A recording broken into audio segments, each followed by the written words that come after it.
Hello, and thank you so much for joining me today for another thought from the Bible. It is good to be back after having a week off last week, feeling a little bit under the weather with a cold and quite a painful neck as well. So I'm glad to be back and feeling much better this week. Thank you for your prayers.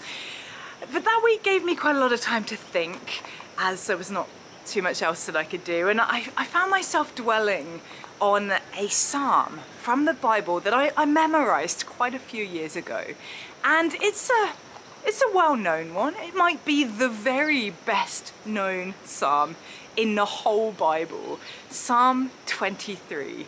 The Lord is my shepherd, I lack nothing. He makes me lie down in green pastures. He leads me beside quiet waters, and on it goes. It is a really, really famous set of verses, and chances are you may know bits and pieces of it. You may know the whole thing.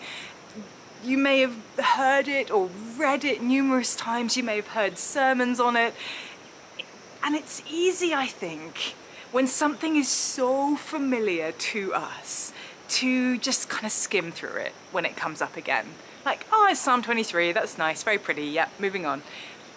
But actually, there is so much life-changing truth within it, and just stopping and pausing for a little while and digging into it again can encourage us and renew us and remind us of all of those amazing truths all over again. And you know, there are many, many videos and sermons, there are books even, whole books just on this one psalm. And if you want to dig deeper into it, there are great resources you can do that with. This is going to be quite a quick summary. We're not going into that level of detail. But this psalm has been playing on my mind so much that I didn't want to dismiss it. I didn't want to say just go look at those things. I wanted to dig into it together with you.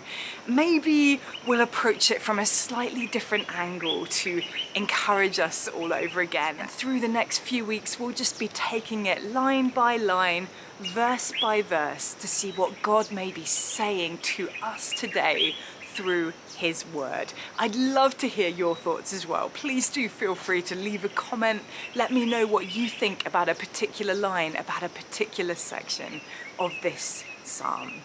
So Psalm 23 verse 1 says, "The Lord is my shepherd, I lack nothing."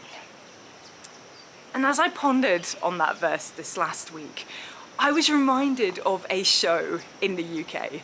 It's called Clarkson's Farm, and basically it follows the journey of a man who was a journalist who ran different shows, like a motoring show, a very famous guy in the UK.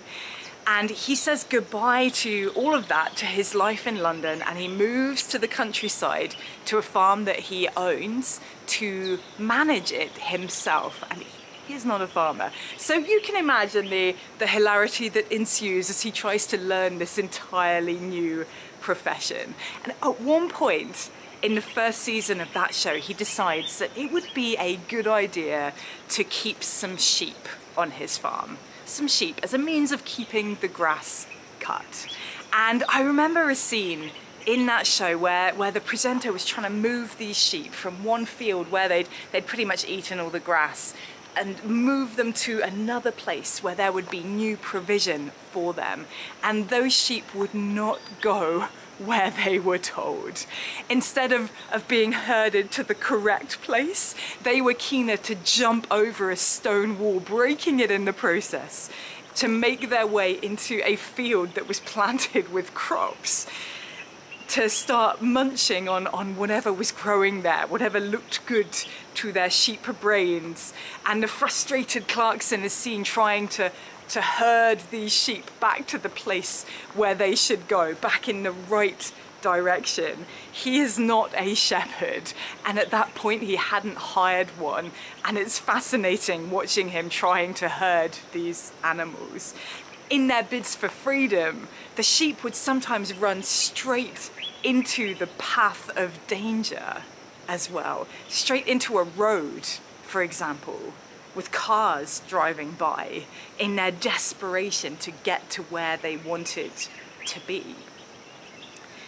Now there was a marked difference in the show later when the presenter brought in a proper shepherdess complete with her sheepdog, and the sheep were brought calmly and safely into a new field with fresh pasture. They were taken into a place of safety, to where their needs would be met, to where they would have the food and the water that they needed, to a place that was secure and free from danger, to a place where they would lack nothing. Now, sheep aren't the brightest of animals, but neither are we sometimes, right? I think we can actually be a little bit like them from time to time. We look at a field that looks really tempting, thinking, I could just climb over this wall, I could just get over this obstacle and get into that place, and then everything would be great. I'd have everything I want, I'd have no problems in the world. And we don't necessarily see the danger that there is in getting to that place. When the shepherd gently suggests that maybe another field would be a better place for us, we can sometimes find ourselves feeling a little bit frustrated, a little bit annoyed. But don't you understand, God? That's where I want to be. That's where everything looks good on the surface. Can't you see, God? Can't you see how good that looks? Why would I want to go the way that you say? Now, sheep have a tendency, don't they, to follow one another. They'll follow the leader into a place where they shouldn't be, even when it causes them to do real harm to themselves. There is definitely a parallel there with us. How often are we listening more to what the world tells us that we need than where the shepherd is trying to lead us? Now, King David, who wrote this psalm, used to be a shepherd. And I can picture his frustration as a young man, as a teenager, trying to keep his sheep safe, trying to herd them to where there was the best pasture, to where the best water sources were, as they kept trying to wander off in a different direction where the predators were.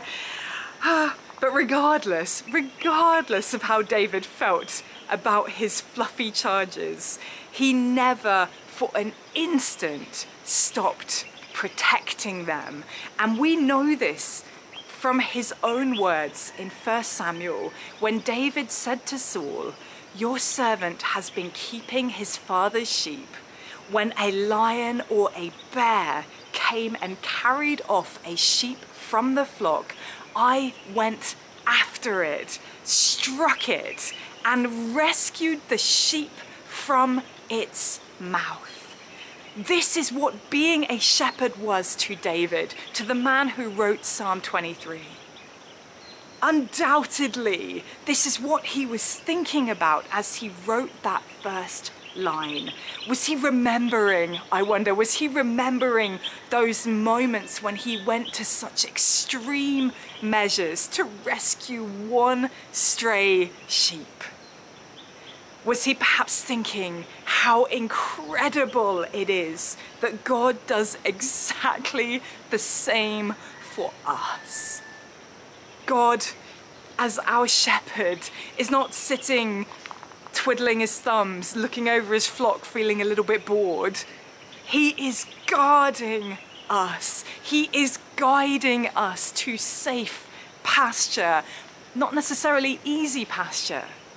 Not necessarily a pasture that looks exactly how the world will tell you that it should be, but to a place that is safe, to a place that is secure, to a place where we can grow to know him more, where we can live in the fullness of every spiritual blessing that he won for us at the cross.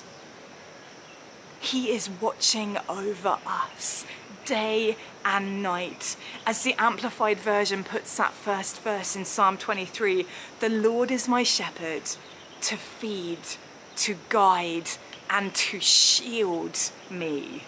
I shall not want. Isn't that amazing? Even when we are idiots, even when we put ourselves in danger going down the wrong path, even when we follow our own silly ideas and ignore the voice of the shepherd, he is still guiding and shielding us. He is still providing for our needs, still bringing us to a place where we do not want for anything, where we have all that we need, where we lack nothing. Once again, it is starting to rain on me. I'm gonna move my camera and I will be right back.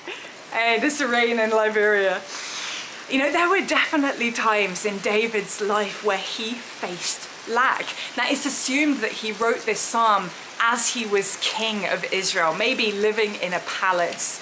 But there were times in his life where he lived in caves in the desert, where he lost everything, where he watched his hopes and his dreams for the future stripped away from him as he was chased away from his family and his friends and everything that he knew. There were times when David was utterly hopeless. You can read all about it in the Psalms in the Bible, and yet this boy shepherd who became an outlaw, who became a king, had a revelation that even in the midst of the chaos and the craziness and the uncertainty and the hardship and the pain, that he still had everything that he needed, that he lacked nothing.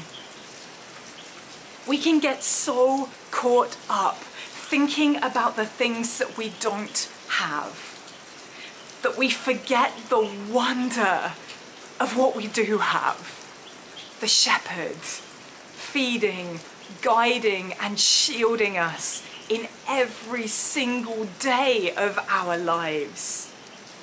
God is able to bless you abundantly, says 2 Corinthians, so that in all things, at all times, having all that you need, you will abound in every good work.